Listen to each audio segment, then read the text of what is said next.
Hello friends, welcome back all of you in S pharma. आप सभी कैसे हैं? आई होप कि आप सभी ठीक ही होंगे। तो फिर आज हम लोग फार्माकोलॉजी पार्ट सेकंड की बात करने जा रहे हैं और पार्ट सेकंड में आपकी कवर की जाएगी रिमेनिंग यूनिट और वह रिमेनिंग यूनिट आपकी होने वाली है 3, 4 और 5। इसके पहले आई होप कि आप लोग पार्ट फर्स्ट जिसमें हम लोग कवर किए थे अपना यूनिट नंबर 1 और 2, वो 2 यूनिट आप लोग आई होप कि हमारे साथ ऐड होकर के जरूर अपनी पढ़ाई कंफर्म अच्छे तरीके से किए होंगे। और आज की वीडियो में हम लोग कवर करेंगे अपना रिमेनिंग यूनिट और वो हमारी रिमेनिंग यूनिट है 3, 4 और 5। ठीक है, तो ये जो 3, 4, 5 यूनिट है इसको हम लोग बहुत अच्छे तरीके से इसमें से जो यूनिट नंबर 3, 4, 5 से ओवरऑल लगभग 11-12 क्वेश्चन लिए गए हैं जो कि मोस्ट इंपॉर्टेंट है और ये लॉन्ग इंपॉर्टेंट क्वेश्चन भी है। इनको आज हम एक ही वीडियो में कवर करेंगे। वीडियो थोड़ी सी लेंथी हो सकती है और इसमें क्या है, क्वेश्चन आपको ज्यादा से ज्यादा मिलेंगे और जितने भी क्वेश्चन यहाँ पे आपको मिलेंगे सब टोटली सॉल्व क्वेश्चन मिलेंगे। मैं इतना आपको पहले बता दे रहा हूं, ठीक है। अब यहाँ पे देखो जो क्वेश्चन 1 से स्टार्टिंग हमारी होती है, define and classify sympathomimetic drugs, give pharmacological action, adverse effect and usages of adrenaline. इसमें क्या करना है, क्लासिफाई आपको डिफाइन करना है, क्लासिफिकेशन लिखना है सिंपैथोमाइमेटिक ड्रग्स का, उसके बाद pharmacological action, adverse effect and use of adrenaline. Adrenaline के ये सारी चीजें बता देनी है। क्वेश्चन नंबर 2 जो है आपका define and classify skeletal muscle relaxant मतलब पेरिफेरल वाला बता देना है। उसके बाद right a note on pharmacology of lidocaine, उसके बाद लिडोकेन की फार्माकोलॉजी पूरा अच्छे में आपको लिख देना है। अब ये जो क्वेश्चन 3 हमारा आता है, what are local anaesthetics, give example and discuss their mechanism of action, undesirable effect and clinical use. इसमें लोकल एनेस्थेटिक्स बताना है, उसके बाद एग्जांपल आपको देना है और मैकेनिज्म ऑफ एक्शन पर डिस्कस करना है और अनडिजायरेबल इफेक्ट क्या होता है और क्लिनिकल यूज क्या होता है, ये सारी चीजें लिखनी है हमको लोकल एनेस्थेटिक्स का। ठीक है, 4th की बात करें तो write a note on myasthenia gravis and parasympathomimetics. Myasthenia gravis और पैरासिम्पैथोमाइमेटिक्स दोनों पे आपको एक अच्छा सा नोट्स बना देना है, मतलब लिख देना है दोनों के बारे में। उसके बाद नेक्स्ट क्वेश्चन जो हमारा है, define and classify anti epileptic drugs with their mechanism. Mechanism के साथ एंटी इपिलेप्टिक ड्रग को क्लासिफाई करना है, वो बता देना है। डिफाइन जनरल एनेस्थेटिक्स, इसके पहले हमारा लोकल एनेस्थेटिक्स ऊपर पूछा गया था, अब जनरल एनेस्थेटिक्स भी पूछ सकता है। Discuss various stage of anaesthesia and discuss pre anaesthetics. ठीक है, वेरियस स्टेज एनेस्थेसिया की क्या है उसको बता देना है और प्री एनेस्थेटिक के बारे में आपको डिस्कस कर लेना है। ठीक है, अब क्वेश्चन नंबर 7 जो आपका आता है, right A short note on sedative and hypnotics. Sedative और हिप्नोटिक्स में हमको शॉर्ट नोट लिख देना होता है। क्वेश्चन नंबर 8 जो है, define and classify opioid analgesic. Opioid analgesic को हमें क्या करना होता है, डिफाइन और क्लासिफाई करना है। डिस्कस फार्माकोलॉजी ऑफ मार्फिन, और मार्फिन की फार्माकोलॉजी बता देना है और एंटी पार्किंसन ड्रग क्या होते हैं उनको डिटेल में लिख देना है। और लास्ट में right short note on Alzheimer disease, nootropics, levodopa, इस पे शॉर्ट नोट लिखना है। तो इतने जो महा इंपॉर्टेंट क्वेश्चन है, यही महा इंपॉर्टेंट क्वेश्चन के यहाँ सोल्यूशन दिए जाएंगे और ये क्वेश्चन इतने इंपॉर्टेंट है कि आप लोग जब पढ़ के जाओगे तो एक बार हमको जरूर याद करोगे अपने एग्जाम हॉल में कि सर ने कुछ पढ़ाया था और उन्हीं के पढ़ाए हुए क्वेश्चन आज यहाँ पे मैच हो रहे हैं। ठीक है, और मैं बार बार कहता हूँ आप लोग अगर पार्ट फर्स्ट मिस किए तो उसको जरूर देखिए, जिसका लिंक इसी वीडियो के डिस्क्रिप्शन बॉक्स में मिल जाएगा, उसको जरूर वॉच करें। और अब चलिए हम लोग इसका जानेंगे सोल्यूशन। ठीक है, सोल्यूशन जैसे क्वेश्चन नंबर फर्स्ट से जो हम लोग की स्टार्टिंग हुई थी, define and classify sympathomimetic drugs का, give pharmacological action, adverse effect and usages of adrenaline. ठीक है, अब सिंपैथोमाइमेटिक ड्रग्स होते क्या है, सबसे पहले हम उसका डिफिनेशन जानेंगे। ठीक है, ये जो सिंपैथोमाइमेटिक ड्रग्स होता है उसका सबसे पहले हम लोग डिफिनेशन जानेंगे। अब अगर देखा जाए इस वर्ड को अगर हम लोग ब्रेक डाउन करके पढ़ेंगे, आप लोग मेडिसिनल केमिस्ट्री भी हमारे साथ ऐड होकर के जरूर अपना एग्जाम दिए होंगे, तो उसमें हम ये सारी चीजें एक एक वर्ड को तोड़ करके समझे थे। सिंपैथो मतलब होता है सिंपैथेटिक नर्वस सिस्टम और माइमेटिक्स मतलब होता है कि उन्हीं सिंपैथेटिक नर्वस सिस्टम की मिमिक्री करना, मतलब उसका कॉपी करना। और सिंपैथेटिक नर्वस सिस्टम में ये होता है कि हमारी बॉडी जो फाइट और फ्लाइट के कंडीशन में होती है और ये जो सिंपैथोमाइमेटिक एजेंट होते हैं इन्हीं फाइट और फ्लाइट के कंडीशन को थोड़ा सा इनहेंस करते हैं। ठीक है, मतलब उन्हीं का कॉपी कर लेते हैं। अब sympathomimetic drugs are those medicine that copy or stimulate the action of sympathetic nervous system. Sympathomimetic drugs हमारी एक ऐसी ड्रग्स या मेडिसिन होती हैं जो कि सिंपैथेटिक नर्वस सिस्टम के एक्शन को कॉपी करती हैं या तो उसके एक्शन को स्टिमुलेट कर देती है, थोड़ा सा बढ़ा देती है। और वह क्या हमारा फाइट और फ्लाइट का कंडीशन होता है जो कि हमारे बॉडी में ये सारी चीजें होती हैं। अब सिंपैथो मतलब होता है सिंपैथेटिक नर्वस सिस्टम, माइमेटिक्स का मतलब होता है मिमिक, मतलब उसके एक्शन को कॉपी करना। इतना आपका क्लियर हुआ। These are those chemical agents or drugs which copy the action of sympathetic nervous system. ये ऐसे केमिकल एजेंट या ड्रग्स होते हैं जो कि नर्वस सिस्टम को सिंपैथेटिक नर्वस सिस्टम के एक्शन को ये कॉपी कर लेते हैं। These drug bind with adrenergic receptor, और ये जो ड्रग्स होती हैं ये एड्रेनर्जिक रिसेप्टर से बाइंड होते हैं जैसे अल्फा और बीटा से, तब जाके ये अपना एक्शन शो कर पाते हैं। एग्जाम्पल की बात करें तो एड्रेनलिन है जो कि एपिनेफ्रिन उसका दूसरे नाम से जाना जाए, मतलब कोई ड्रग्स इसमें है, और नॉन एड्रेनलिन नॉर इपिनेफ्रिन के नाम से, और उसके बाद फेनिलेफ्रिन। ये सब हमारे कुछ ड्रग्स यहाँ पे दिए गए हैं। अब इनका हम लोग क्लासिफिकेशन देख लेते हैं। क्लासिफिकेशन करने का मतलब ये कि जो ड्रग्स की क्लासिफिकेशन है, कौन सी ड्रग इसमें कहाँ होने वाली है, डायरेक्ट एक्टिंग, इनडायरेक्ट एक्टिंग और मिक्स्ड एक्टिंग। डायरेक्ट एक्टिंग का मतलब एड्रेनलिन आपका रहेगा, और नॉन एड्रेनलिन रहेगा, डोपामिन रहेगा और सल्ब्यूटामॉल रहेगा आपका डायरेक्ट एक्टिंग में। इनडायरेक्ट एक्टिंग में आपका एम्फेटामिन है, उसके बाद टायरामिन है और कोकेन है। मिक्स्ड एक्टिंग में आपका इफेड्रिन है, स्यूडोइफेड्रिन है। इतना हमारा सिंपैथोमाइमेटिक्स ड्रग्स ये होते हैं। अब इसके pharmacological action of adrenaline, adrenaline के फार्माकोलॉजिकल एक्शन क्या ही कुछ होते हैं उनको हम लोग बात कर लेते हैं, क्योंकि क्वेश्चन हमारा बहुत बड़ा पूछा गया है। ठीक है, तो यहाँ पे हम लोग सिंपैथोमाइमेटिक एजेंट या ड्रग का डिफिनेशन देख लिए, क्लासिफिकेशन देख लिए। अब उसी में पूछा गया था एड्रेनलिन का एडवर्स इफेक्ट, फार्माकोलॉजिकल एक्शन। ठीक है, तो कोलॉजिकल एक्शन और एडवर्स इफेक्ट, थेरापेटिक इफेक्ट, सारी चीजें हम लोग इसी क्वेश्चन और इसी वीडियो में ही जानेंगे। कार्डियोवास्कुलर सिस्टम पे अगर देखा जाए तो ये अपना एक्शन कैसे लेते हैं, हमारे हार्ट के लिए ये increase force of contraction, heart के कॉन्ट्रैक्शन के फोर्स को ये बढ़ाते हैं, और हार्ट रेट को भी ये बढ़ाते हैं। Increase in heart rate, increase in cardiac output, और कार्डियक आउटपुट को भी ये बढ़ाते हैं। सेकंड की बात करें तो रेस्पिरेटरी सिस्टम, रेस्पिरेटरी सिस्टम कहने का मतलब यहाँ पे क्या है, ऑन बीटा 2 रिसेप्टर, मतलब B2 रिसेप्टर ब्रांकोडाइलेशन, जब ये B2 रिसेप्टर पे बाइंड होंगे तो ब्रांकोडाइलेशन की सिचुएशन वहां पे कॉज करेंगे। Alpha 1 receptor present in blood vessels of nasal mucosa, और नजल म्यूकोसा के ब्लड वेसल्स पे अल्फा 1 रिसेप्टर हमारे प्रेजेंट होते हैं जो कि वैसे कॉन्स्ट्रिक्शन करवाते हैं नजल म्यूकोसा पे। ठीक है, इतना आपका क्लियर हुआ। उसके बाद आई में हमारे अल्फा 1 रिसेप्टर प्रेजेंट होते हैं। अब इसका क्या ही कुछ है, contraction of radial muscle of iris, iris की रेडियल मसल्स में ये कॉन्ट्रैक्शन करवाते हैं जो कि माइड्रासिस केस करवाता है। और माइड्रासिस में हमारा होता है जो आई में प्यूपिल्स होती हैं वो डायलेट होती हैं, मतलब फ्लक्चुएट होती हैं। उसके बाद GIT हमारा आ जाता है, गैस्ट्रो इंटेस्टाइनल ट्रैक में क्या होता है, relaxation of GI smooth muscle, मतलब गैस्ट्रो इंटेस्टाइनल स्मूथ मसल्स में थोड़ा सा रिलैक्सेशन वहां पे प्रोवाइड होगा। उसके बाद यूरिनरी ट्रैक पे क्या होता है, इसका रिलैक्सेशन ऑफ यूरिनरी ब्लैडर, मतलब यहाँ पे B2 रिसेप्टर प्रेजेंट होते हैं तब जाके यूरिनरी ब्लैडर का रिलैक्सेशन होता है। एंड क्लोजर ऑफ इंफिक्चर, जब ये अल्फा 1 रिसेप्टर इंफिक्चर पे प्रेजेंट होता है तो ये क्लोज करने में हेल्प करते हैं। मतलब इंफिक्चर का मतलब ये होता है वहां पे वाल लगे रहते हैं उस रूट पे जहां से यूरिन बाहर आता है। उसके बाद यूरिनरी रिटेंशन में भी अपना ये वर्क प्ले करते हैं। ठीक है, इतना आपका क्लियर हुआ। अब इसका फार्माकोलॉजिकल आई होप कि आपका क्लियर हुआ होगा। अब थेरापेटिक इफेक्ट भी इसका जान लेते हैं हम लोग। ब्रोंकियल अस्थमा में रहेगा, इसमें सल्ब्यूटामॉल यूज कर सकेंगे, नजल डिकंजेस्टेंट है, और एज ए कार्डियक स्टिमुलेंट भी इसका, मतलब कार्डियक स्टिमुलेंट के तरीके से भी इसका यूज किया जाता है। ठीक है, इतनी चीजें आपकी क्लियर हुई। अब एडवर्स इफेक्ट भी इसमें हम लोग जानेंगे, जैसे make केजेस, restlessness.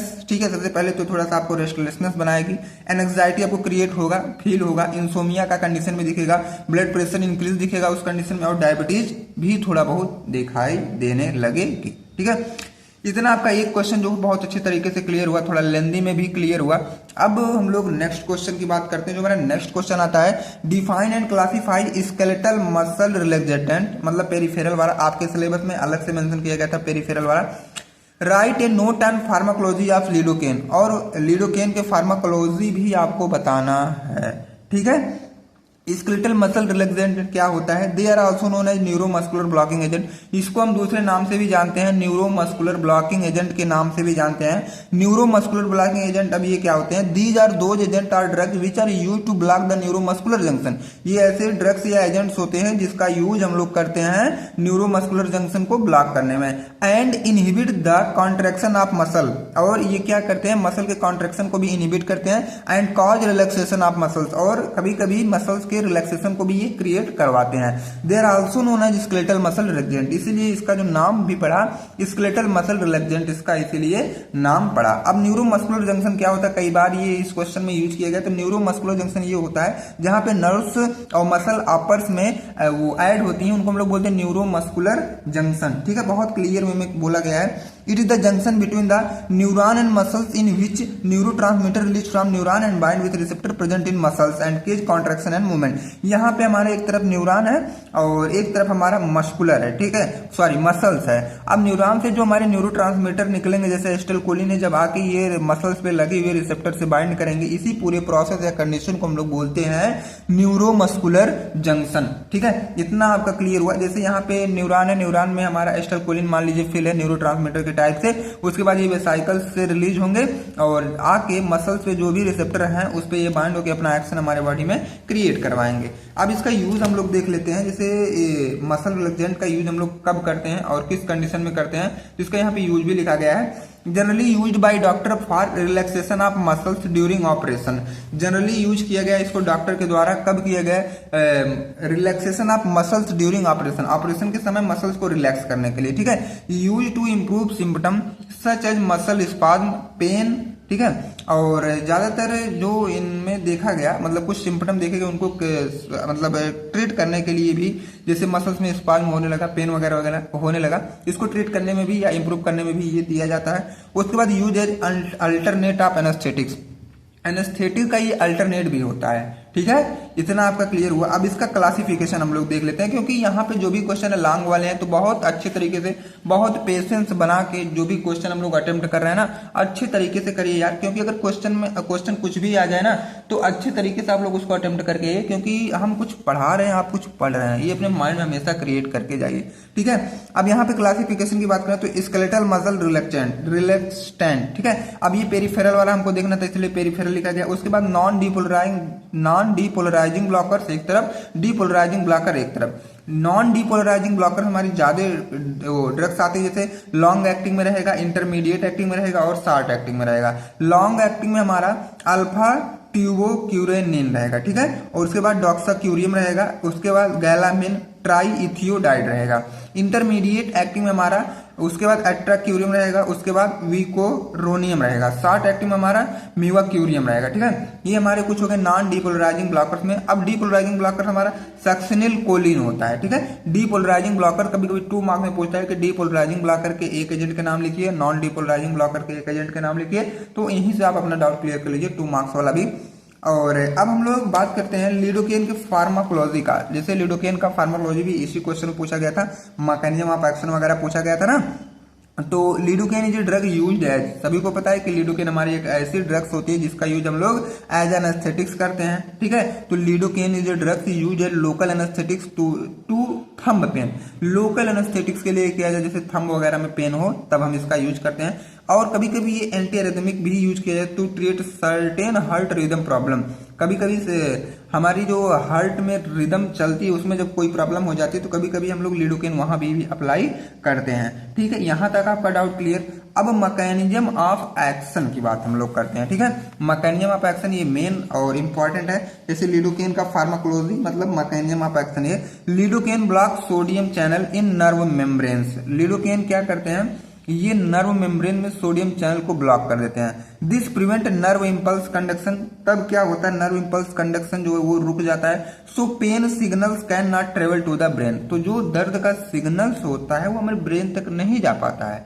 In the heart में देखा जाए, it reduces abnormal electrical activity. ये क्या करते हैं, हमारे हार्ट में जो एबनॉर्मल इलेक्ट्रिकल एक्टिविटी चल रही है उसको कम करने का काम करते हैं हमारे लिडोकेन। ठीक है, दो मतलब हमारा ये लिडोकेन 2 टाइप से वर्क करता है। एक तो हमारे मतलब माइंड तक जो भी पेन्स वगैरह हो रहे हैं बॉडी में उसको नहीं जाने देता है। दूसरी बात क्या है, जो हमारे हार्ट में इलेक्ट्रिकल मतलब एबनॉर्मल इलेक्ट्रिकल एक्टिविटी है उसको ये कम करते हैं कभी कभी। ठीक है, इतना आपका डाउट जो है अच्छे तरीके से क्लियर हो रहे होंगे। अब इनका भी हम लोग फार्माकोलॉजिकल एक्शन देख लेते हैं। फार्माकोलॉजिकल एक्शन क्या है, लोकल एनेस्थेटिक्स एक्शन में क्या है, कॉज लॉस ऑफ सेंसेशन। ठीक है, तब जाके पेन रिलीफ होता है जब ये लॉस ऑफ सेंसेशन को क्रिएट करते हैं।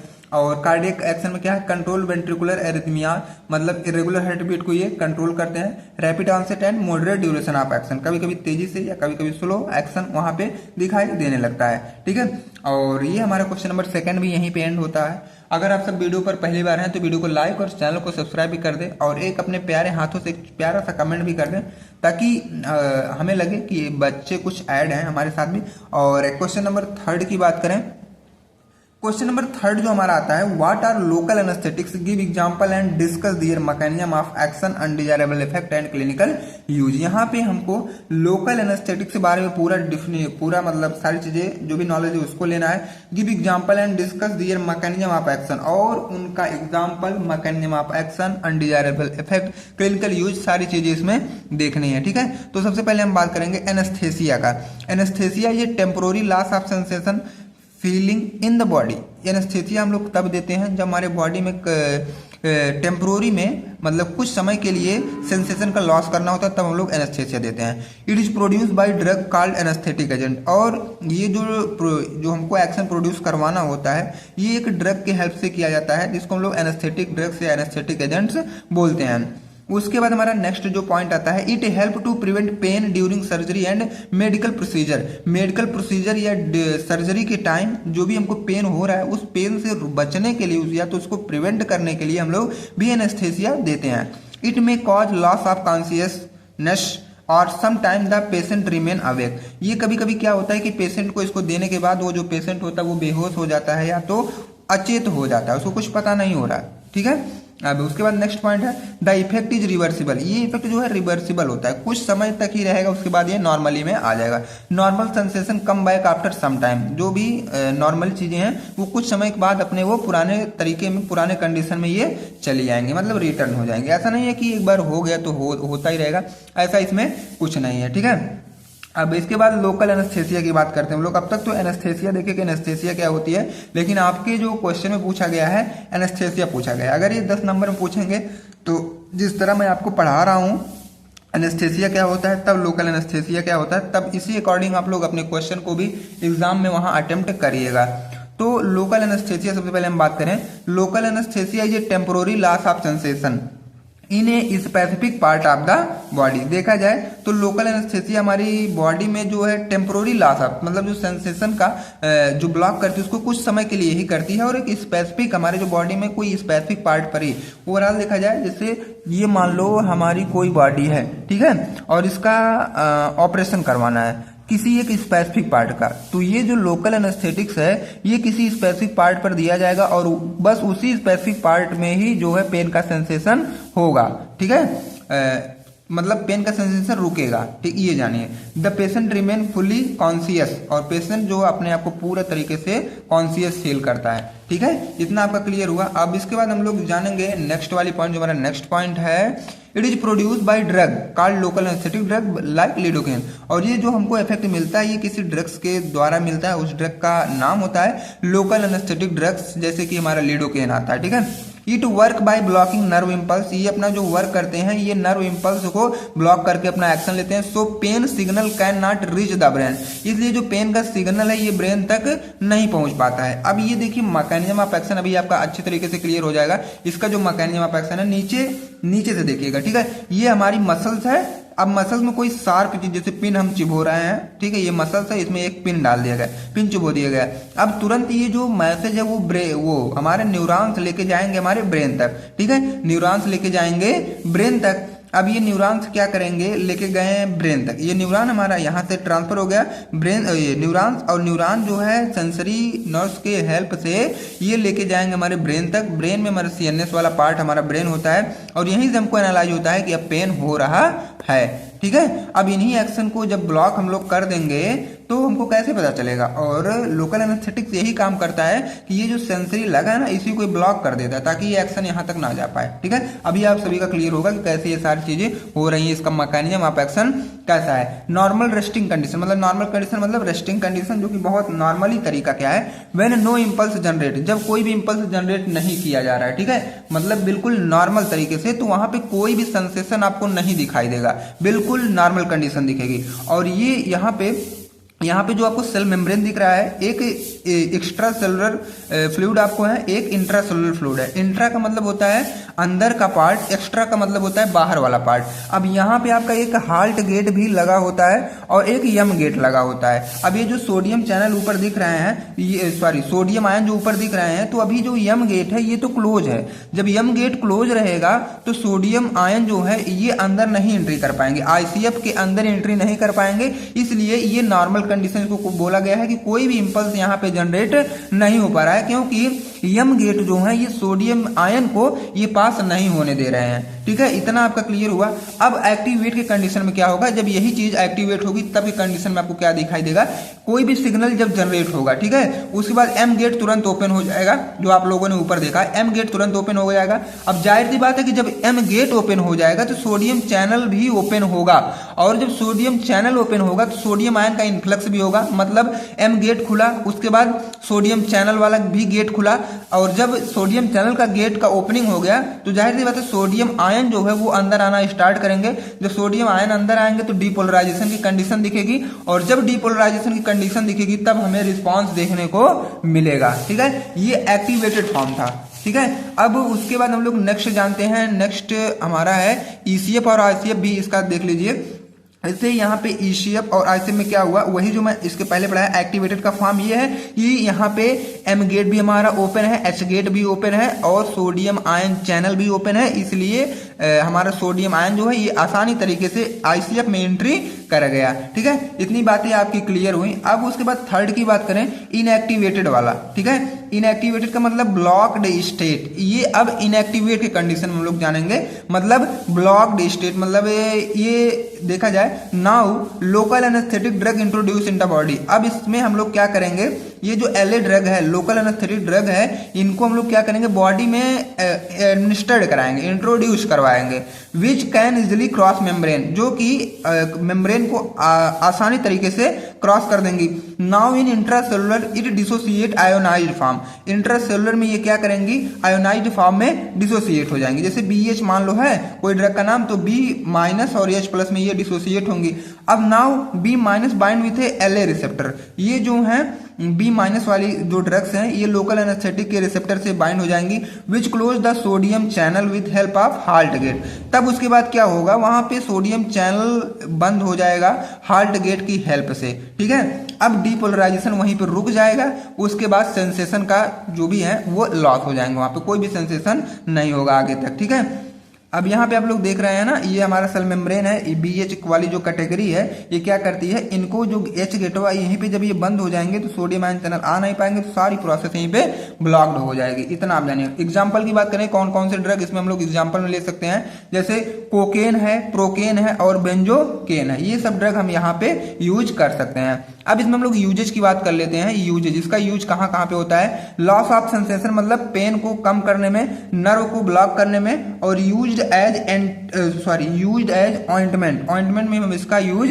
करते हैं। ठीक है, एडीआर की बात करें तो मसल ट्विस्टिंग इसका है एडीआर। उसके बाद हाइपोटेंशन, रेडनेस ऑफ स्किन और अस्थमा भी इसका एडीआर में देखा जाता है कभी कभी। ठीक है, अब हमारा 3 क्वेश्चन बहुत अच्छे तरीके से कवर हुआ, और आई होप कि 3 क्वेश्चन का जो भी डाउट्स है आपका सभी का क्लियर हुआ। अगर कोई भी डाउट्स होते हैं आप लोग कमेंट सेक्शन में कमेंट करके जरूर पूछिए हमसे। अब देखिए, ये जो 2 मार्क्स कभी कभी 7 मार्क्स, अगर देखो अकेले में पूछा गया तो 2 मार्क्स, कॉम्बिनेशन करके पूछा गया तो 7 मार्क्स का क्वेश्चन ये है। Write note on myasthenia gravis and parasympathomimetics. आपको यहाँ पे मिस्थेनिया ग्रेविस पे नोट्स लिखना है और पैरासिम्पैथोमाइमेटिक्स पे नोट्स लिखना है। अब ये मिस्थेनिया ग्रेविस क्या होता है, सबसे पहले हम उसकी डिफिनेशन जानेंगे, उसके बाद पैरासिम्पैथोमाइमेटिक्स क्या होता है उसका डिफिनेशन जानेंगे। Myasthenia gravis is a chronic auto immune disease. ये जो मिस्थेनिया ग्रेविस होती है हमारी एक क्रोनिक ऑटो इम्यून डिजीज होती है। दूसरा पॉइंट क्या है, it causes weakness of skeletal muscle, और स्केलेटल मसल्स में ये वीकनेस भी क्रिएट करती हैं। जैसे कि जो मसल्स हम लोग यूज करते हैं मूवमेंट के लिए। The problem occur at neuromuscular junction, और इससे क्या है हमारे न्यूरोमस्कुलर जंक्शन में भी प्रॉब्लम क्रिएट होने लगती है। वेयर नर्व मीट मसल्स, ठीक है, जहां पे नर्व जो हमारी होती हैं वो मसल्स की है, मतलब नर्व और मसल्स वहां पे आपस में मीट होती है, मतलब मिलती हैं। ठीक है, उसी को तो न्यूरोमस्कुलर जंक्शन बोलते हैं, अभी जस्ट हम लोगों ने पढ़ा।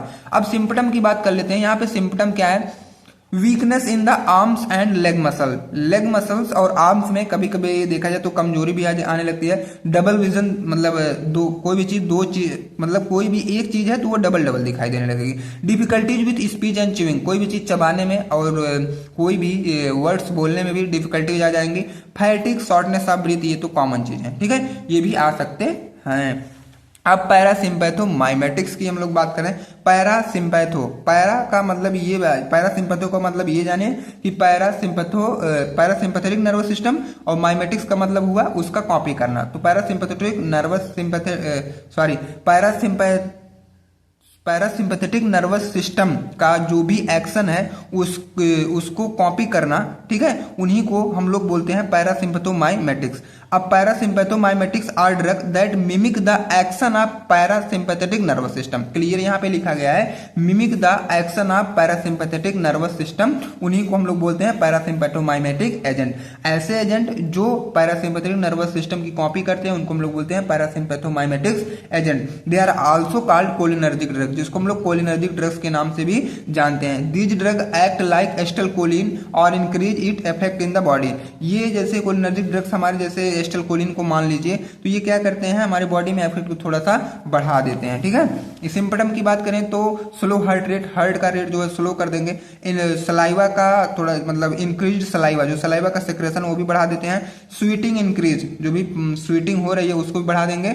इंक्रीज टीयरिंग, जो आंसू हैं मतलब हमारे जो आंखों से निकलता है ना, उनको भी ये बढ़ा देते हैं। इतना आपका क्लियर हुआ। एंड अब लोग नेक्स्ट जानते हैं, जो नेक्स्ट हमारा है क्वेश्चन नंबर 5, जो कि मोस्ट इंपॉर्टेंट क्वेश्चन है। Define and classify anti epileptic drug with their mechanism. यहाँ पे हमको क्या करना है, एंटी इपिलिप्टिक ड्रग को पूरा डिटेल में लिखना है, क्लासिफिकेशन वगैरह सारी चीजें लिखनी है। अब सबसे पहले हम जानेंगे कि एंटी इपिलिप्टिक ड्रग्स होती क्या है। Anti epileptic drug are medicine used to prevent or control seizure by reducing abnormal electrical activity in the brain. अब देखो, ये जो एंटी इपिलिप्टिक ड्रग्स है ये ऐसी मेडिसिन है जिसका यूज हम लोग करते हैं कि सीजर्स को कंट्रोल करने के लिए। अब ये सीजर को हम लोग कैसे कंट्रोल करेंगे, जो हमारे ब्रेन की इलेक्ट्रिकल एक्टिविटी है वो एबनॉर्मल की कंडीशन में जो भी है उनको हम लोग कम करेंगे, तब जाके हमारे बॉडी में जो भी सीजर्स आ रहे हैं वो कंट्रोल और प्रिवेंट होते हैं एंटी इपिलिप्टिक ड्रग्स की हेल्प से, ठीक है। यू टू ट्रीट इपिलिप्सी, क्लियर सी बात है, एंटी इपिलिप्टिक अगर ड्रग है तो उसका यूज हम लोग इपिलिप्सी के ट्रीटमेंट में भी कर सकते हैं। Act on the central nervous system, ये डायरेक्टली एक्ट होती है हमारे सेंट्रल नर्वस सिस्टम पे। हेल्प इन कंट्रोलिंग सीजर, और जिसका यूज हम लोग करते हैं सीजर्स को कंट्रोल करने के लिए, ठीक है। अब हम लोग इसका जो है क्लासिफिकेशन थोड़ा सा इस फॉर्म में है यहाँ पे। आई होप कि आप सभी को अच्छे तरीके से क्लियर हो जाएगा, ये कैमरे पूरा फ्रेम आ जाएगा ना, तो यहाँ पे क्लासिफिकेशन आप लोग को दिखाई दे रहा होगा। ये है हमारे एंटी इपिलिप्टिक ड्रग, ये बारबिचुरेट, उसके बाद डी ऑक्सी बारबिचुरेट, हिडेंटोइन, सक्सिनिमाइड, उसके बाद फेनिट्राइजिन, उसके बाद बेंजोडाइजापिन्स। उसके बारबिचुरेट में हमारा फेनोबार्बिटोन आता है, उसके बाद डी ऑक्सी बारबिचुरेट में प्रीमीडोन आता है, उसके बाद हिडेंटोइन में हमारा फेनिटोइन फॉस्फेनिटोइन आता है, उसके बाद सक्सिनामाइड में हमारा इथोसक्सिमाइड आएगा, फेनिट्रियाजिन में आपका लोमोट्रिजिन आएगा, बेंजोडाइजेपिन में हमारा डाइजिपाम और लोराजिपाम आएगा, ठीक है। अब फिर हम अपने कॉपी को थोड़ा सा सीधा सा कर लेते हैं, अपने फ्रेम में लाते हैं फिर से। Some most commonly used anti epileptic drugs, कुछ कॉमनली जो एंटी इपिलिप्टिक ड्रग्स होते हैं जिसका यूज हम लोग प्रॉपर करते हैं वो यहाँ पे लिखा गया है, उसको थोड़ा सा हम लोग डिटेल में देख लेते हैं मैकेनिज्म ऑफ एक्शन के साथ वगैरह, क्योंकि ये भी पूछा है, मतलब मैकेनिज्म ऑफ एक्शन भी इसी में पूछा है। तो फेनिटोइन है, कार्बामाजिपिन है, वाल्पोरिक एसिड है, इथोसक्सिमाइड है, इतना का हम लोग इसमें जानेंगे। तो सबसे पहले फेनिटोइन की बात करें, मोड ऑफ एक्शन इसका जानेंगे। Block voltage gated sodium channel, ये क्या है, सोडियम चैनल को ब्लॉक करते हैं। स्टेबलाइजर्स न्यूरोनल मेम्ब्रेन, और न्यूरोनल मेम्ब्रेन को थोड़ा सा ये स्टेबलाइज करेंगे। एंड प्रिवेंट रिपीटेटिव फाइनिंग, और जो रिपीटेटिव फाइनिंग दिख रही है उसको ये प्रिवेंट कर देंगे। यूजेज की बात करें तो जनरलाइज टोनिक क्लोनिक सीजर, इसका यूज हम लोग नॉर्मली टोनिक क्लोनिक सीजर में करते हैं और फोकल सीजर में करते हैं। स्टेटस एपिलेप्टिकस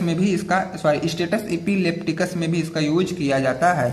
उसके बाद कार्बामाजेपिन की बात करें, अब इसका जो मोड ऑफ एक्शन है block voltage gated sodium channel, voltage gated sodium channel को ये ब्लॉक करते हैं। डिक्रीज सिनेप्टिक ट्रांसमिशन, और सिनेप्टिक ट्रांसमिशन को ये घटा देते हैं, ठीक है। इसका यूज हम लोग focal and generalize tonic clonic seizures में करते हैं, ठीक है, और बाइपोलर डिसऑर्डर को ट्रीट करने में भी इसका यूज हम लोग करते हैं। वालपोरिक एसिड का देख लेते हैं, कभी कभी ये अकेले में 2 नंबर में पूछा जाएगा, तो आप लोग अच्छे तरीके से यहाँ पे अपना डाउट क्लियर करिए। वालपोरिक एसिड की जो बात करें, मोड ऑफ एक्शन और यूज जो इसका होता है, inhibit sodium channel and type T calcium channel. यहाँ पे क्या है, ये जो वालपोरिक एसिड है ये इनहिबिट करेंगे सोडियम चैनल को और टाइप टी चैनल्स को, ये दोनों को इनहिबिट करेंगे। Increase GABA by inhibiting GABA transaminase, GABA transaminase की हेल्प से ये गाबा भी इनहिबिट कर दिया जाएगा, ठीक है। उसके बाद यूजेस की बात कर लें तो broad spectrum effective in generalize absence and bipolar disorder and migraine. इसका जो ब्रॉड स्पेक्ट्रम पे यूज होता है ये इफेक्टिव होता है नॉर्मली जनरलाइज्ड सीजर्स में, एब्सेंस एंड बाइपोलर डिसऑर्डर, ठीक है, बाइपोलर डिसऑर्डर में भी और माइग्रेन वगैरह में भी ये अपना स्पेशलाइज्ड होते हैं। अब इथोसक्सीमाइड की बात कर लें तो इसका जो मोड ऑफ एक्शन होता है, block T type calcium channel in thalamic neuron, thalamic neurons में कैल्शियम आयन चैनल को ये ब्लॉक करेंगे, जो टी टाइप करेंगे। यूजेज इसका जो है एब्सेंस सीजन में इसका यूज किया जाता है नॉर्मली तरीके से, ठीक है। अब यहाँ पे आपका इतना क्लियर हुआ। अब क्वेश्चन नंबर 6 की हम लोग बात करते हैं। जो क्वेश्चन नंबर 6 हमारा आता है, define general anaesthetics, discuss various stage of anaesthesia and discuss pre anaesthetics, ठीक है। बहुत लंबा क्वेश्चन है, तो यहाँ पे जनरल एनेस्थेटिक्स भी बताना है और स्टेज ऑफ एनेस्थेसिस बताना है और प्री एनेस्थेटिक्स भी बताना है, ठीक है। तो जनरल एनेस्थेटिक्स पे हम लोग स्टार्ट करते हैं। General anesthetics are medicine that make a person completely unconscious, deep sleep, so they do not feel pain during surgery. General anaesthetics हमारी ऐसी मेडिसिन होती है जो किसी भी पर्सन को ये बेहोश की कंडीशन में कर देती है, मतलब गहरे नींद में उसको कर देती है। So they do not feel pain during surgery, इसलिए जब उनकी सर्जरी की जाती है तो उनको कोई भी पेन वगैरह फील नहीं हो पाता है। इसी पूरी प्रोसेस को हम लोग बोलते हैं जनरल एनेस्थेटिक्स। एग्जाम्पल की बात करें तो प्रोफोल, हेलोइथेन, ये सब आ जाते हैं एग्जाम्पल में। अब स्टेज ऑफ जनरल एनेस्थेसिया, अब जनरल एनेस्थेटिक्स स्टेज क्या है इनको हम लोग बात कर लेते हैं। पहला स्टेज जो है पेन रिलीफ वाला है, स्टेज ऑफ एनाल्जेसिया, पहला वो हो गया। Start from giving anaesthetic drug, ये स्टार्ट होते हैं जब हम लोग ड्रग्स देते हैं तभी से ये स्टार्ट हो जाते हैं। Patient is conscious but relax, इसमें पेशेंट जो कॉन्शियस रहता है लेकिन वह रिलैक्स भी रहता है। पेन सेंसेशन डिक्रीज, वहां पे पेन सेंसेशन जो वो घटेगा। माइल्ड डिजीनेस और ड्राउजीनेस, थोड़ा बहुत डिजीनेस या ड्राउजीनेस उस पेशेंट के अंदर देखने को मिलेगा। स्टेप सेकंड की बात करें तो एक्साइटमेंट डिलीरियम स्टेज है ये। अब पेशेंट में बिकम रेस्टलेस और एक्साइटेड, इस कंडीशन में क्या होगा, जो पेशेंट रहेगा वो रेस्टलेस हो जाएगा और थोड़ा सा उसके अंदर उत्तेजपना आ जाएगा, एक्साइट हो जाएगा। इरेगुलर ब्रीथिंग, ब्रीथिंग को जो भी ब्रीथ है वो नॉर्मल ना होकर के इरेगुलर हो जाएगा, ठीक है। उसके बाद पॉसिबल क्राइंग, सटिंग और मूवमेंट, उस समय क्या होता है वही पॉसिबल भी हो जाता है कि वह जो पेशेंट है वह मतलब थोड़ा बहुत शोरगुल भी चिल्ला सकता है।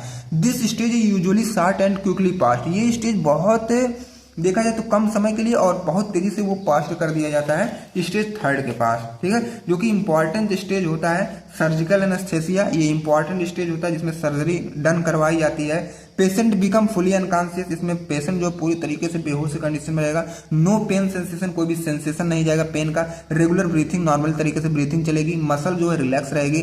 This is the ideal stage for surgery, और यही आइडियल स्टेज माना गया है सर्जरी के लिए। Stage number third, stage of medullary paralysis, danger stage आ जाता है जब मेडुलरी पैरालाइसिस कंडीशन आने लगती है। इसमें वेरी डीप एनेस्थेसिया, जब तगड़ी वाली एनेस्थेसिया दी जाए तब। ब्रीथिंग एंड हार्ट रेट में स्टॉप, तो उस कंडीशन में ब्रीथिंग और हार्ट रेट दोनों स्टॉप हो जाएंगे। This stage is dangerous and should be avoided, ये स्टेज जो है बहुत डेंजरस है और हमको इसको अवॉइड भी ही कर देना बेहतर है, ठीक है। तो जनरल एनेस्थेटिक्स क्या होते हैं, इनके जो चारों स्टेज थे वो आपके तो क्लियर हुए होंगे बहुत अच्छे तरीके से और आसान लैंग्वेज में और आसान भाषा में भी ये सारी चीजें आपकी क्लियर हुई होंगी। अब हम लोग बात करेंगे प्री एनेस्थेटिक्स की, ठीक है। प्री एनेस्थेटिक्स क्या होते हैं इनकी बात हम लोग करें तो pre anaesthetics drug are medicine given before anaesthesia to make the patient calm safe and ready for surgery. ये एनेस्थेसिया देने से पहले दिया जाता है ताकि वो जो पेशेंट है अपने आप को काम सेफ और सर्जरी के लिए रेडी हो सके, ठीक है। उसके अंदर रिलैक्स बढ़ाने के लिए हम लोग प्री एनेस्थेटिक्स उसको प्रोवाइड करते हैं। अब ये जो प्री एनेस्थेटिक्स इसको हम लोग देते क्यों हैं, इसका वजह क्या है। रिड्यूस एंजाइटी एंड फियर, जो पेशेंट के अंदर एंजाइटी और फियर वो कम हो सके। हेल्प पेशेंट रिलैक्स और स्लीप, पेशेंट को जो भी है मतलब रिलैक्स होने और स्लीप होने में उसकी हेल्प हो जाए। पेन को जो अगर मान लो पेशेंट के अंदर कोई भी पेन है तो वह घट जाए। रिड्यूस सैलिवा सेक्रेशन, अब देखो यहाँ पे पेशेंट के अंदर जो सलाइवा है उसका जो सेक्रेशन हुआ भी कम हो सके और वोमिटिंग उसकी रुक सके, इसीलिए हम लोग प्री एनेस्थेटिक देते हैं। सबसे पहले एनेस्थेसिया देने से पहले प्री एनेस्थेटिक देते हैं ताकि जिस पेशेंट की सर्जरी होनी है वह अपने आप को अच्छी तरीके से पूरा मेंटेन कर ले, ठीक है, इसीलिए हम लोग प्री एनेस्थेटिक्स देते हैं। अब जो हमारा नेक्स्ट क्वेश्चन आता है, right short note on sedative and hypnotics. Sedative और हिप्नोटिक्स में हमको शॉर्ट नोट बता देना है और कुछ नहीं करना है। बहुत आसान क्वेश्चन है ये भी, सीडेटिव और हिप्नोटिक्स का, ठीक है। अब यहाँ पे जो सीडेटिव है means calming medicine that relax the mind, sedative are medicine that calm the brain, reduce anxiety and make a person relax or sleepy.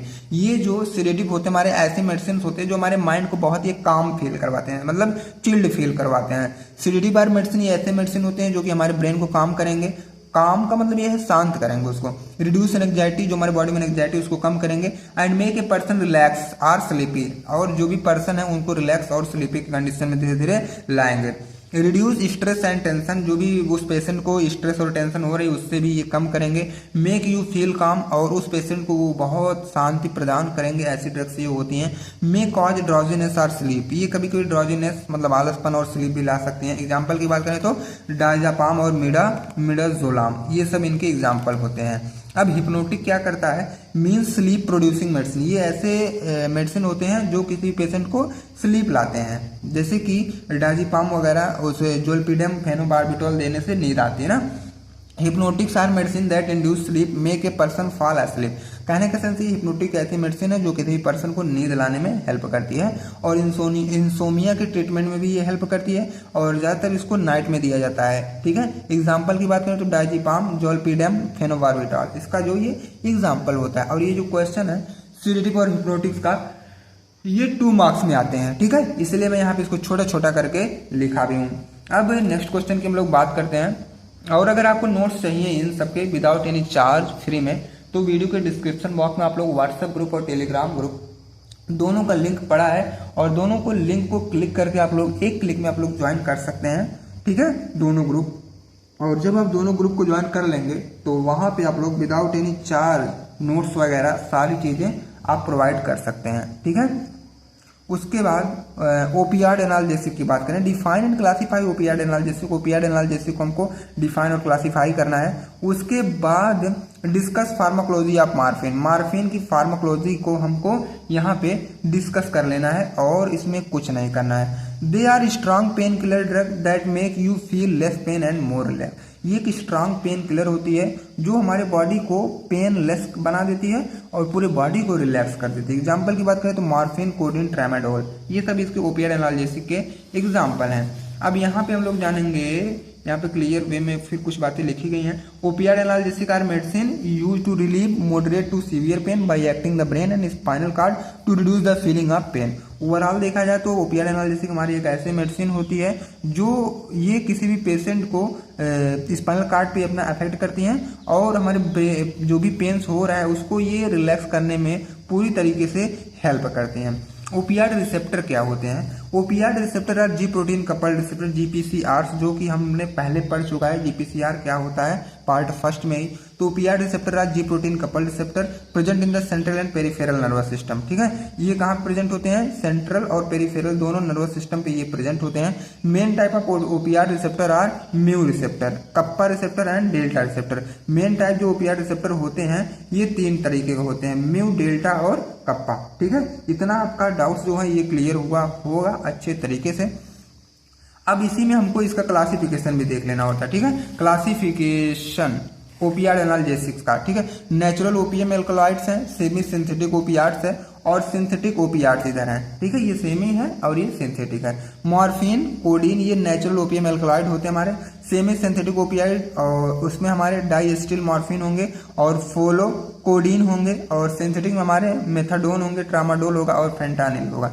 इतना आपका डाउट्स क्लियर हुआ। क्लासिफिकेशन अगर 2 मार्क में भी पूछता है तो लिख के आएगा, आप लोग अच्छे तरीके से लिखिएगा, और हमको पूरा उम्मीद है कि आप लोग जो भी चीज़ें करते हैं अच्छे तरीके से ही करते हैं। अब मैकेनिज्म ऑफ एक्शन की बात करें, ये अपना एक्शन कैसे मतलब अच्छा रोल कैसे प्ले करते हैं हमारे बॉडी में, ये हम लोग जान लेते हैं। Opioid bind mainly to mu receptor in the brain and spinal cord. यहाँ पे जो हमारे ब्रेन और स्पाइनल कार्ड में म्यू रिसेप्टर प्रेजेंट होता है, वहाँ पे ओपियाइड्स जो है वहीं बाइंड करते हैं, ठीक है। They inhibit pain transmission by, और ये इनहिबिट करते हैं पेन को कैसे, रिलीज ऑफ पेन न्यूरोट्रांसमीटर को रिलीज करके। Also called euphoria, sedation and respiratory depression, ठीक है, रेस्पिरेटरी डिप्रेशन, सिडेशन और यूफोनिया भी कॉज करवा देते हैं कभी कभी ये, तब जाके हमारा पेन जो है ये कम होता है। कुछ इसी तरह हमारा ओपियाइड अपना एक्शन भी बाइंड करता है, एक्शन भी लेता है। अब इनका फार्माकोलॉजी हम लोग देख लेते हैं मॉर्फिन का। उसी क्वेश्चन पूछा गया था कि मॉर्फिन का pharmacology, mode of action, pharmacokinetic, ADR, सारी चीजें हम लोग इसी में पढ़ लेते हैं। Morphine is a natural opioid analgesic derive from opium puppy, opium puppy से डेराइव किया गया एक नेचुरल ओपियाइड एनाल्जेसिक हमारा होता है मॉर्फिन। इतना क्लियर हुई बात। It is the prototype drug of strong opioid agonist, ठीक है, ये हमारा एक प्रोटाइप ड्रग होता है जो कि ओपियाइड एगोनिस्ट होता है, एक स्ट्रांग ओपियाइड एगोनिस्ट होता है, जिसका यूज हम लोग करते हैं रिलीव सीवियर पेन को कम करने में हम इसका यूज करते हैं, ठीक है। अब मोड ऑफ एक्शन हम लोग देख लेते हैं कि ये अपना मैकेनिज्म ऑफ एक्शन, मतलब एक्शन ये कैसे लेते हैं, बस ये देख लेते हैं। Act as full agonist at mu opioid receptor in spinal cord and brain, ये जो हमारे स्पाइनल कार्ड और ब्रेन में म्यू रिसेप्टर होते हैं, म्यू ओपियाइड रिसेप्टर, ये पूरी तरीके से उसका एगोनिस्ट होते हैं, पूरी तरीके से उस पर जाके बाइंड करते हैं। Also has weaker action on kappa and delta receptor, और वहीं देखा जाए तो म्यू पे इनका एक्शन बहुत तेजी से रहता है, और कप्पा और डेल्टा पे अगर ये जाके बाइंड हो रहे हैं तो इनका एक्शन थोड़ा सा कम हो सकता है। अब रिजल्ट क्या आएगा, डिक्रीज पेन, अगर ऐसा होता है तो पेन जो है घटेगी, जीआई मोटिलिटी घटेगी, और रेस्पिरेटरी डिप्रेशन हमारा मेंटेन हो जाएगा, ठीक है। अब फार्माकोकाइनेटिक इसका देख लेते हैं। Pharmacokinetic absorption, distribution, metabolism, excretion, सब मतलब सारी चीजें हमारी फार्माकोकाइनेटिक में आती हैं। पहला यूनिट आप लोग आई होप कि पढ़े होंगे हमारे साथ, वहां पर मैं फार्माकोकाइनेटिक बहुत डिटेल में कवर किया हूं। अब एब्जॉर्प्शन क्या है, well absorbed orally and parenterally, ये जो ड्रग्स हमारी मॉर्फिन होती हैं ये अच्छे तरीके से एब्जॉर्ब हो जाती हैं ओरल देने पर और पेरेंटली भी देने पर। डिस्ट्रीब्यूशन क्या है, widely distributed across BBB slowly, पूरी तरीके से हमारे ओवरऑल बॉडी में इसको डिस्ट्रीब्यूट किया जाता है, और ब्लड ब्रेन बैरियर को ये धीरे धीरे क्रॉस करते हैं। इन लीवर, जो मेटाबॉलिज्म होगा इनका लीवर में होगा, और मोस्टली यूरिन की हेल्प से इसका एक्सक्रीशन ज्यादा होता है, मतलब यूरिन की हेल्प से। अब एडीआर की बात हम लोग कर लेते हैं। Adverse drug reaction, respiratory depression, इसका एडीआर, कॉन्स्टिपेशन देखने को मिलेगा, और नॉजिया वोमिटिंग भी देखने को कभी कभी मिल सकती है। अब जो हमारा क्वेश्चन नंबर 9 आता है वो है define and classify anti Parkinson drug. Anti Parkinson drug को हमको डिफाइन करना है, क्लासिफिकेशन इसका बता देना है कि एंटी पार्किंसन ड्रग होता क्या है। सबसे पहले मैं इसका हिंदी भी लिखा हूं। ये ड्रग ब्रेन में डोपामिन लेवल को बढ़ाकर या उसको बैलेंस करके बॉडी मूवमेंट को बेटर बनाते हैं, बस वही बात है।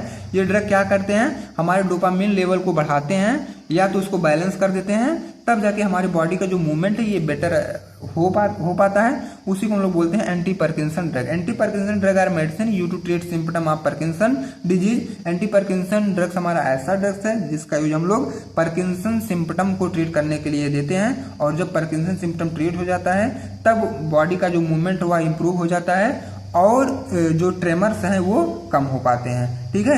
ये हमारे एंटी पार्किंसन ड्रग के कुछ काम है। बाकी हिंदी वर्जन ये सभी का क्लियर हुआ कि ये ड्रग ब्रेन में डोपामिन लेवल को बढ़ाकर या उसको बैलेंस करके बॉडी के मूवमेंट को बेटर बनाते हैं। ये हमारे एंटी पार्किंसन ड्रग हैं। अब इन्हीं का हमको क्या देखना है, वो क्लासिफिकेशन देखना है। तो कॉपी को थोड़ा सा रोटेट कर लेते हैं, यहाँ पे इसका क्लासिफिकेशन देखेंगे। Anti Parkinson drug, I hope कि कैमरे के फ्रेम में ये सारी चीजें आ गई हैं। एंटी पार्किंसोनियन ड्रग्स ये है। Drug affecting brain dopaminergic system, ये हैं दूसरे। पहले ये है drug affecting brain cholinergic system. ये डोपामिनर्जिक सिस्टम पे कैसे इफेक्ट हो रहा है, और ये कोलिनर्जिक सिस्टम पे। डोपामिनर्जिक सिस्टम में देखा जाए तो डोपामिन प्रिकर्सर यहाँ पे मिलेंगे, माओ इनहिबिटर मतलब मोड ऑफ एक्शन यहाँ इनहिबिटर, और उसके बाद ये मोड ऑफ एक्शन है, ये माओ एंजाइम कोई है, ठीक है, उसका इनहिबिटर। उसके बाद CUMT इनहिबिटर, ठीक है।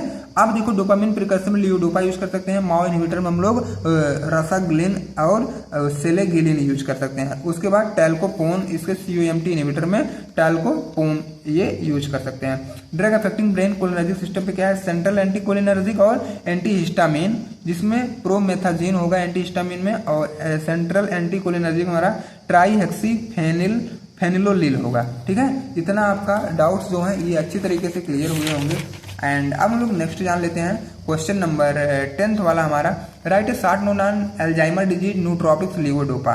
ये कभी कभी 7 मार्क्स में पूछते हैं तीनों को मर्ज करके, और जब ये अकेले में पूछे जाएंगे तो 2 मार्क्स में पूछे जाएंगे। तो 2 मार्क्स अकॉर्डिंग हम लोग कवर कर लेते हैं। अगर पूरा पूछा गया तो 10 नंबर में पूछ लिया जाएगा, तो क्या ही दिक्कत है, हम लोग अच्छे तरीके से पढ़ लेते हैं।